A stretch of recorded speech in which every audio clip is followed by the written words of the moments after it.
The mind is wrong about a lot of things. There's times where you've believed one thing, and then you believed another thing.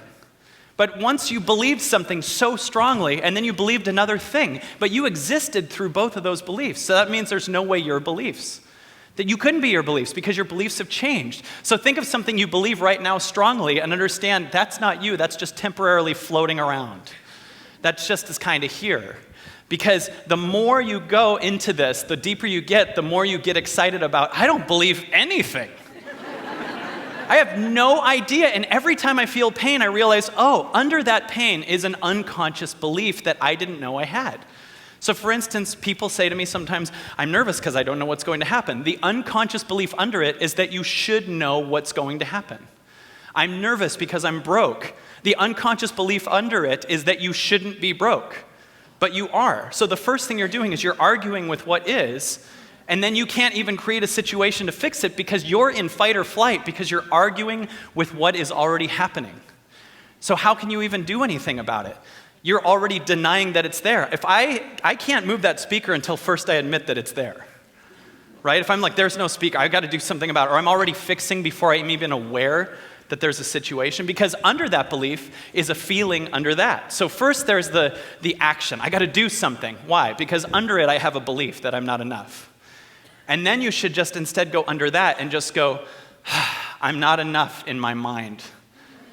And then I'm just this space that loves that part of me that thinks it's not enough. Because is it you that's not enough?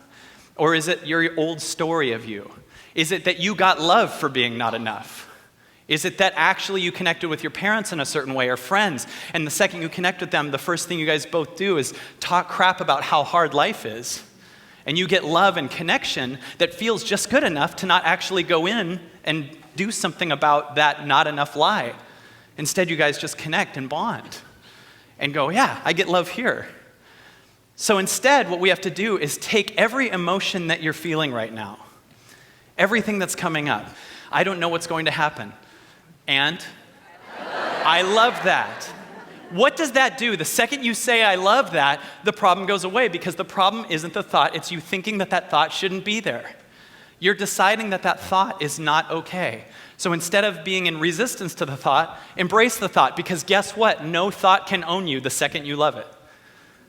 The only thing that makes a thought own you is you trying to run from the thought.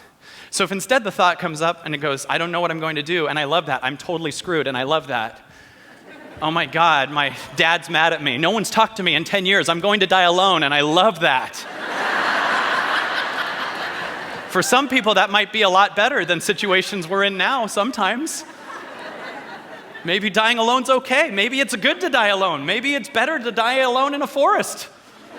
Why sit in the hospital with everyone you've had a problem with every Thanksgiving for the last 30 years?